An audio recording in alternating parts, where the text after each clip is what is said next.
అందరికీ నమస్కారం అండి. రైట్ నౌ తెలంగాణ లోపల ఎంప్లాయీస్ అండ్ అన్‌ఎంప్లాయీస్ చాలామంది కూడా టెట్ ఎగ్జామినేషన్ రాస్తున్నారు 2026లో. సో, చాలామంది రిక్వెస్ట్ చేసింది ఏంటంటే ఈవెన్ మ్యాథ్స్ క్యాండిడేట్స్ కానీ, నాన్ మ్యాథ్స్ క్యాండిడేట్స్ కానీ ఇంగ్లీష్ కొంచెం ట్రబుల్‌గా ఉంది అంటున్నారు. సో, అందుకోసమే ఇంగ్లీష్ మీద ఫోకస్ చేస్తూ 2025 జూన్ 27న కండక్ట్ చేసినటువంటి పేపర్ 1 ఎగ్జామినేషన్లో ఇంగ్లీష్ పార్ట్ మాత్రం ఎక్స్ప్లెయిన్ చేస్తున్నాను. చాలామంది ఇంగ్లీష్ ట్రబుల్ ఉంది అంటున్నారు కాబట్టి. సో ఇంగ్లీష్లో ఏంటంటే ఇట్స్ వెరీ ఈజీ థింగ్ అండి. చాలామంది భయపడతాము, కాస్త ఇబ్బంది పడతాము, బట్ బేసిక్గా English is very easy thing. అయితే ఇందులో ఫస్ట్ థింగ్ మనం గుర్తుపెట్టుకోవాల్సింది ఏంటంటే ఫస్ట్ స్టార్టింగ్లోనే మనకు ఒక ప్యాసేజ్ ఇస్తాడు. సో ఈ ప్యాసేజ్ అనేది ఎట్లా ఉంటుంది జనరల్గా, మీరు ఎన్ని ప్యాసేజెస్ ప్రాక్టీస్ చేసినా కూడా మళ్ళీ మనం ఎగ్జామ్ అటెంప్ట్ చేయడానికి వెళ్ళేసరికి అక్కడ డిఫరెంట్ కైండ్ ఆఫ్ ప్యాసేజ్ వస్తుంది. సో నంబర్ ఆఫ్ ప్యాసేజెస్ మనం ప్రాక్టీస్ చేయడం మంచిదే, బట్ ఒక టెక్నిక్ ఏంటంటే దీంట్లో ఫస్ట్ ఆఫ్ ఆల్ కంప్లీట్ ప్యాసేజ్ని మనం రీడౌట్ చేయకుండా ముందు క్వశ్చన్స్ని ప్రాక్టీస్ చేయాలి. క్వశ్చన్స్ని చదవాలి. ఆ క్వశ్చన్స్కి ఆప్షన్స్ ఏమున్నాయి కూడా కొంచెం స్పీడ్ మెథడ్ లోపల చదువుతూ వెళ్తే మళ్ళీ మీరు వెనక్కి వచ్చి ప్యాసేజ్ని రీడౌట్ చేస్తున్నప్పుడు క్వశ్చన్స్లో ఉన్న కొన్ని వర్డ్స్ మనకి ఇక్కడ బుల్లెట్ థింగ్స్ లాగా కనిపిస్తాయి అన్నమాట. So then easily you can point out the answers in the passage. So this is what better tip to the candidates అండి. So better you first read the questions and options and then you go back to the passage. ఇలా చేస్తే ఏమవుతుందంటే max ఒక 5 to 6 minutes లోపల you can find out the answers and you can easily find it out. అలా కాకుండా డైరెక్ట్గా మీరు passage చదువుతూ క్వశ్చన్స్ని తీసుకోవాలి అంటే it will take nearly 10 to 15 minutes time. అది కూడా పర్ఫెక్ట్ ఆన్సర్ వస్తుందని కూడా we can not say that one. So it's a best technique you can follow అండి. సో ప్యాసేజ్ లోపల definitely you have to go through with the questions first. So ఇక్కడ ఏంటంటే 61 to 65 questions, 5 questions passage నుంచే ఇస్తున్నాడు. Dam షూర్గా మీరు కాస్త కేర్ఫుల్గా చదివితే 5 to 5 ఆన్సర్స్ ఈజీగా వచ్చేస్తాయండి. So next let us go for the 66th question right now.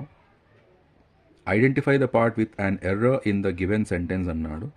So ఇక్కడ 4 ఆప్షన్స్ ఇస్తాడు. 4 అండర్లైన్డ్ పార్ట్స్ ఉంటాయి. సో అందులో గ్రామాటికల్గా రాంగ్ ఉన్న సెంటెన్స్ని we have to find out. So ఇక్కడ చూడండి, the newly installed camera were broken by Vinay అని ఉంది. సో ఇందులో చాలా ఈజీగా ఫైండ్ అవుట్ చేయొచ్చు అండి. ఇక్కడ ఇన్స్టాల్డ్ కెమెరా అనేది it's a singular form and ఇక్కడ వర్ బ్రోకెన్ అని ఉంది. సో వర్ అనేది ఏంటంటే జనరల్గా ప్లూరల్ ఫామ్స్కి యూజ్ చేస్తాము. So very easily you can find it out. This is the wrong answer, wrong one option. So option C ఇక్కడ 3. సో ఇక్కడ వాజ్ బ్రోకెన్ అని ఉండాలి. So answer is C. And next one, లెట్ us go to the next one. Choose the correct sentence అని ఇచ్చాడు ఇక్కడ. Please check it out. Choose the correct sentence. ఈ correct sentence అనే దాంట్ లోపల 4 ఆప్షన్స్ చాలా సిమిలర్గా ఉంటాయండి. So we must be very careful. ఒక చిన్న లెటర్లో కూడా డిఫరెన్స్ ఉంటుంది. తొందరపడి ఆన్సర్ పెట్టొద్దు ప్లీజ్. సో ఇక్కడ they purchase vegetables worth 500 rupees. So ఇది రాంగ్ డెఫినెట్గా. They purchase vegetables worth 500 rupees. ఇది కాస్త కరెక్ట్ అనిపిస్తుంది. They purchase vegetables worth 500 rupee అన్నాడు. సో 100 రూపీ అనేది wrong. They purchase vegetables worth 500 rupee అన్నాడు. చూడండి ఒకసారి, ఇక్కడ rupee it's a wrong word. So డెఫినెట్గా the answer is the second one. Next, identify the grammatically incorrect sentence అన్నాడు. 12 inches అంటే ఇది ప్లూరల్ అవుతుంది. Make an unit of food. Okay. She bought an orange from the market. He wrote an essay on climate change. We watched an animated movie last night. So ఇది కంప్లీట్గా articles మీద base చేస్తూ ఉంది. So you can select the second one అండి. She bought an orange from the market. So this is the answer for you. And next one, here is my dinner అంటే ఇది నా డిన్నర్.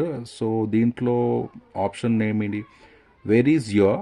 So this is wrong. Where is you ఇది wrong. Where is yours, where was you ఇది 100% wrong అవుతుంది. So you can select the answer 3. Here is my dinner, wear is yours. నా dinner ఇక్కడుంది, so నీది ఎక్కడుంది అనే మీనింగ్లో అడుగుతున్నాడు. అండ్ నెక్స్ట్ 70, ఇది డైరెక్ట్ స్పీచ్ అండ్ ఇండైరెక్ట్ స్పీచ్లో వస్తుంది. She says I go to gym every morning. చాలా క్లియర్గా తెలుస్తుంది మీకు ఇక్కడ. ఇట్స్ సింపుల్ ప్రెజెంట్ టెన్స్లో ఉంటుంది. ఇక్కడ సింపుల్ ప్రజెంట్ టెన్స్లో ఉంది అండ్ ఇది కూడా సింపుల్ ప్రజెంట్ టెన్స్లో ఉంది కాబట్టి answer also should be in simple present tense. So easy గుర్తుపట్టవచ్చు. She say that she go to gym. She go ఇది యాక్సెప్ట్ చేయరండి, షీకి గోస్ రావాలి compulsory. She says that she is going, ఇది ప్రజెంట్ కంటిన్యూస్లో ఇచ్చాడు, so wrong answer. She said that she used to అన్నాడు. She used to అంటే మళ్ళీ పాస్ట్కి వెళ్తుంది అది, so we can not accept it. She says that she goes to, yeah here it is the answer. She says that she goes to gym every morning. So simple ప్రజెంట్లో రెండు options ఇచ్చాడు కాబట్టి the fourth one is the correct answer. Next 71. The radio was invented by Guglielmo Marconi. ఇది activise ప్యాసివైజ్ వస్తుంది. దీన్ని ప్యాసివైజ్లో ఇచ్చాడు, మనం యాక్టివైజ్లో మార్చాల్సి ఉంటుంది. చాలామంది ఏంటంటే యాక్టివైజ్ టు ప్యాసివైజ్కి నేర్చుకుంటారు, ప్రాక్టీస్ చేస్తారు. బట్ ఇక్కడ ప్యాసివైజ్ టు యాక్టివైజ్ రివర్స్ మోడ్లో ఉంది కాబట్టి we have to find the correct answer. So check this answers అండి. Guglielmo Marconi invents the radio, ఇది రాంగ్ ఆన్సర్ బికాజ్ ఇక్కడ ఇచ్చింది మనకు పాస్ట్లో ఉంది కాబట్టి ఇది ప్రజెంట్ యాక్సెప్ట్ చేయలేము. Next Guglielmo Marconi invented the radio. So this is your answer అండి, డామ్ షూర్గా ఇదే ఆన్సర్ అవుతుంది, second one. And next one is you can travel by land. You can travel by land. You can travel by water, అంటే మీరు ల్యాండ్లోనూ travel చేయొచ్చు and water ద్వారా కూడా ట్రావెల్ చేయొచ్చు అనేది మనం కంబైన్ చేసి చెప్పాలి. So you can travel by either land or water, మీరు ల్యాండ్లో అయినా అదర్వైజ్ వాటర్లో అయినా ట్రావెల్ చేయొచ్చు. సో మీకు ఫస్ట్లోనే ఆప్షన్ క్లియర్గా, చాలా క్లియర్గా ఉంది. ఇక్కడ నైదర్ ఇవన్నీ కూడా మనం యాక్సెప్ట్ చేయలేమండి. నైదర్, ఇక్కడ నార్ ఉంది, మళ్ళీ ఇక్కడ నైదర్ ఉంది, so we can not take this one. రెండు కూడా పాజిటివ్ ఆప్షన్స్ ఇచ్చాడు కాబట్టి ఐదర్ ఆర్ అనేది వస్తుంది మనకి conjunction. Next one 73rd. We can dash see anything in the dim light అన్నాడు. And here it is dim లైట్లో మనకి ఎట్లా ఉంటుందో విజువల్ తెలుస్తుంది కాబట్టి క్లియర్గా. ఇక్కడ ప్లెయిన్లీ అన్నాడు, so plainly is wrong answer, clearly wrong answer. Scarcely and fairly, ఒకసారి చూడండి, ఫస్ట్ సెకండ్ ఫోర్త్ అన్నీ కొంచెం ఈక్వల్ సిమిలర్ మీనింగ్లో ఉన్నాయి, థర్డ్ వన్ కాస్త డిఫరెంట్గా ఉంది. ఇట్లా మనం ఎలిమినేట్ చేసి కూడా కరెక్ట్ ఆన్సర్ని ఫైండ్ అవుట్ చేయొచ్చు, చాలా క్లియర్గా ఫైండ్ అవుట్ చేయొచ్చు. So answer is third.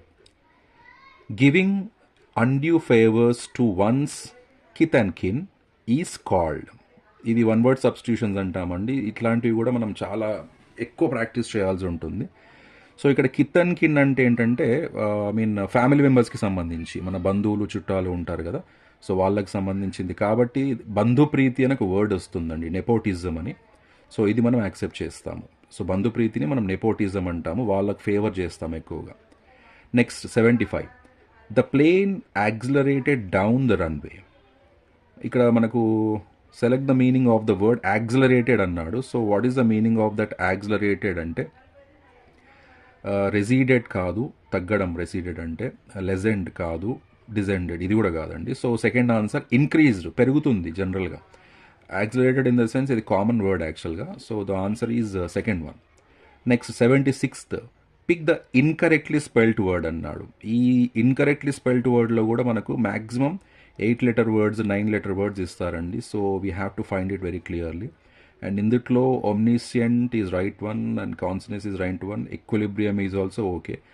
Yeah ఎగ్జాంప్లిఫైలో ఇక్కడ పిఎల్ ఐ ఉండాలి. So this is wrong answer actually. So option is 4. Next 77. Their privileges were revoked due to their misbehaviour. ఇందులో మనకు ఆపోజిట్ వర్డ్ అడిగాడు. Choose the opposite meaning of the word revoked. So revoked in the sense ఇక్కడ మనము ఒకసారి ఇందాక చెప్పాను కదా, మనం ఎలిమినేషన్ కూడా చేసుకోవచ్చు అని. సో క్యాన్సల్డ్, అబాండెండ్, సరెండర్డ్ ఇవన్నీ సేమ్ మీనింగ్ అంటే రివోక్డ్ ఇన్ ద సెన్స్ బంధించడం అనే మీనింగ్ వస్తుంది. సో మనం ఆన్సర్ 3 తీసుకోవచ్చు. We can take the 3. Continued, opposite word కాబట్టి. And next we presented her. ఇది సెంటెన్స్ కంప్లీషన్, సెంటెన్స్ కంప్లీట్ చేయాల్సి ఉంటుంది. సో వీ ప్రెజెంటెడ్ హర్ అనే దాని లోపల మీకు ఆప్షన్ ఇక్కడే వస్తుంది క్లియర్గా, a beautiful expensive designer gold pen. So damn sure మీరు ఇదే యాక్సెప్ట్ చేయొచ్చు. And next 79th one.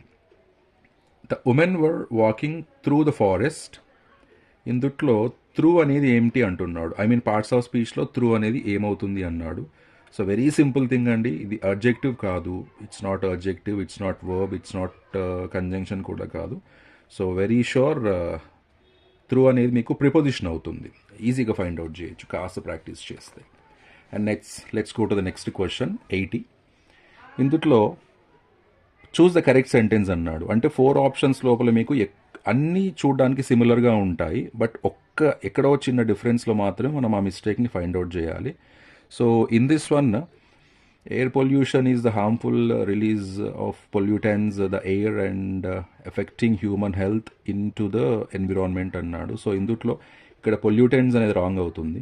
Air pollution is the release of harmful pollutants in to the air affecting human health and the environment. So this is your right answer అండి. 80 question number 80 is 100% answer to.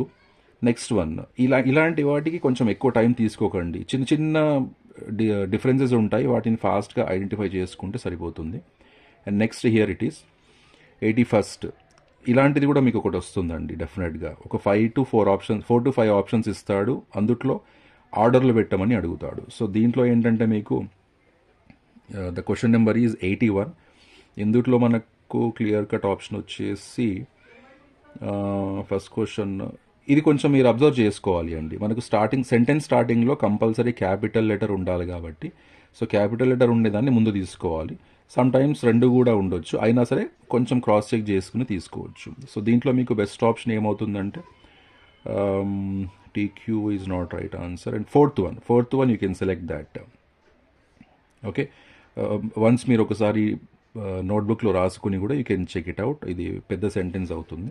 And next 82nd one, people working in the same office or department or ఇది చాలా easy అండి, చాలా easy. అంటే ఒకే ఆఫీస్లో ఒకే డిపార్ట్మెంట్లో పనిచేస్తున్న వాళ్ళని మనం ఏమని పిలుస్తాము, చాలా సింపుల్గా గుర్తుపట్టవచ్చు. The answer is colleagues. Friends కాదు, కంపానియన్స్ కాదు, ఫెలోస్ కాదు, colleagues is the right answer. The science of the nature, origin and history of the universe is called. ఇది కొంచెం అవుట్ ఆఫ్ ద సబ్జెక్ట్లో కూడా వస్తుంది. So the answer of 83rd is చాలా easy గుర్తుపట్టొచ్చు అండి, కాస్మాలజీ. ఈజ్ సైన్స్కి సంబంధించిన nature and origin, history of the universe, వీటన్నింటినీ స్టడీ చేసేదాన్ని కాస్మాలజీ అంటాము.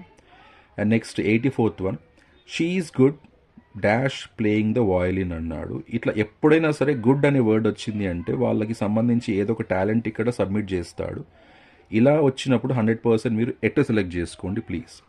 ఫర్ ఎగ్జాంపుల్ ఇక్కడ మ్యాథ్ అని ఉందనుకోండి, లేదా సైన్స్ అని ఉందనుకోండి. She is good at math, she is good at physics. So like that వాళ్ళు ఏ సబ్జెక్ట్లో పర్ఫెక్ట్గా ఉన్నారు, ఏ టాలెంట్లో ఉన్నారు, అలాంటివి చెప్పేటప్పుడు ఈ టైప్స్ ఆఫ్ సెంటెన్సెస్ వస్తాయి. సో ఆన్సర్ ఈస్ ఎట్ అవుతుంది ఇక్కడ. And next, let's go to the 85th question. The following is not a characteristic feature of an effective English lesson plan at a primary class అన్నారు. So మనం డెఫినెట్గా lesson plans రాస్తాము ఇంగ్లీష్లో కానీ ఏ సబ్జెక్ట్లో కానీ. సో ఈ 4 ఆప్షన్స్ లోపల which is not feature is an effective అన్నాడు. సో 4 ఆప్షన్స్లో ఒకటి మాత్రమే కరెక్ట్గా ఉంది. ఏదో చూద్దాం ఒకసారి. క్లియర్ లెర్నింగ్ ఆబ్జెక్టివ్స్, ఇది okay. Sole reliance on a single text book, ఇది రాంగ్ అవుతుంది. ప్రొవిజన్ ఫర్ స్టూడెంట్స్ పార్టిసిపేషన్, ఇది somewhat okay. And next variety of teaching methods అని ఉంది, బట్ లెసన్ ప్లాన్లో మనకి ఇవన్నీ కాకుండా this is somewhat best option I think that 85th one. Sole reliance on a single text book, so this is okay, good one. అయితే ఇక్కడ not అన్నాడు కాబట్టి మనకి ఇది మాత్రమే సెలెక్ట్ చేసుకోవాలి. మిగిలిన 3 కూడా సరిగ్గా సరిపోతాయి మనకి. సో విచ్ ఈజ్ నాట్ అన్నాడు. సో రాంగ్ స్టేట్మెంట్ ఏదవుతుందంటే మనకు సోల్ అంటే ఒకటే మెథడ్లో వెళ్తున్నారు టెక్స్ట్ బుక్లో అనేది రాంగ్ అవుతుంది. Next 86th one, the first effort to introduce English in India during Britishers rule అని అన్నాడు. సో 86th one ఈజ్, ఈ నేమ్స్ ఉంటాయండి కొన్ని, ఆ ఫైండ్ అవుట్ చేసిన వాళ్ళ నేమ్స్ మనం మ్యాక్సిమం కొంచెం ఎక్కువ వర్క్ చేస్తే we can find it out and remember, గుర్తుపెట్టుకోవచ్చు. So 86th answer is you can select the 3rd one అండి, మెకాలీస్ మినిట్ అని చెప్పేసి ఉంటాడు అతను. And next 87th one, the following is a useful approach for enhancing students listening skills అన్నాడు. అంటే listening skills, students listening స్కిల్స్ని improve చేయడానికి, enhance చేయడానికి ఈ కింది వాటిలో బెస్ట్ మెథడ్, యూస్ఫుల్ మెథడ్ ఏది అంటున్నాడు. సో ఇందుట్లో you can select that. Listening skills అంటే మనకు కంపల్సరీ పిల్లలు వినాలి, వాళ్ళు ఇయర్స్ యూస్ చేయాలి కాబట్టి playing audio and asking students to summarise key points, giving more reading అనేది వర్కౌట్ అవ్వదు, మెమొరైజింగ్ ద వొకాబులరీ ఇది కూడా వర్కౌట్ అవ్వదు, involving the learners in writing. So ఇవన్నీ కూడా మీకు లిజనింగ్కి ఇంపార్టెన్స్ ఇవ్వవు కాబట్టి you can select the first option. Next one, according to Noam Chomsky, every human child is born with an inherent capacity to learn any language, including a framework of grammatical rules, which is known as ani annaru. So these answers is universal grammar lo vastundi.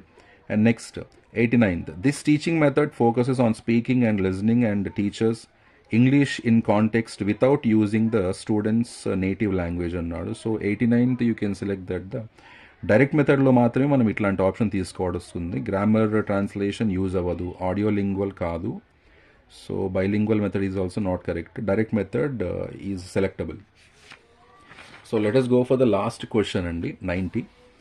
Identify a suitable theme for teaching English at primary level. అంటే ఈ 4 themes లోపల which is the easy method and useful method for primary level English teaching అన్నాడు. So దీంట్లో first option civil rights movement, cultural diversity and global perspectives, family and relationships అన్నాడు, the role of education అన్నాడు. So దీంట్లో మనం పిల్లలకి explain చేయడానికి family and relationships అనేది చాలా సూటబుల్ అవుతుంది. బికాజ్ ఈ రిమైనింగ్ 3 ఆప్షన్స్ కూడా వాళ్ళ స్టాండర్డ్స్కి సూట్ అవ్వవు. ఐ మీన్ సివిల్ రైట్స్ కానీ, కల్చరల్ డైవర్సిటీ ఇలాంటివి and the role of education, ఇవి ఆ పిల్లలకు మనం అండర్స్టాండ్ చేయించడం కాస్త ఇబ్బంది అవుతుంది. ఫ్యామిలీ అండ్ రిలేషన్షిప్స్ కంటెంట్ ఇలాంటి థీమ్తో పిల్లలు చాలా క్లోజ్గా ఉంటారు కాబట్టి they can understand that easily. So this is what your English examination for 30 marks అండి.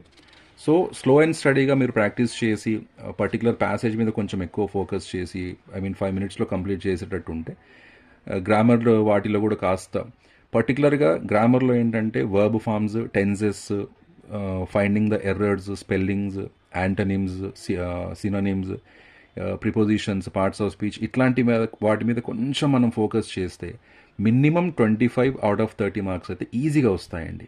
మేబీ ఒక 5 మార్క్స్ అటు ఇటుగా ఏమన్నా సైంటిస్ట్ నేమ్స్ అట్లాంటి వాటి దగ్గర మిస్టేక్ అయినా కూడా పెడగాజికల్ థింగ్స్లో 25 out of 30 ఈజీగా గెయిన్ చేయొచ్చు. So this is what your paper of that previous one. So thank you so much అండి, ఇది మీకు బాగా యూజ్ అవుతుంది అనుకుంటున్నాను. So if you are having any doubts and like that, please comment your options and any opinions. So wish you all the best to the candidates who are attempting the examination TET. Thank you so much, Andy. Thank you so much. All the best.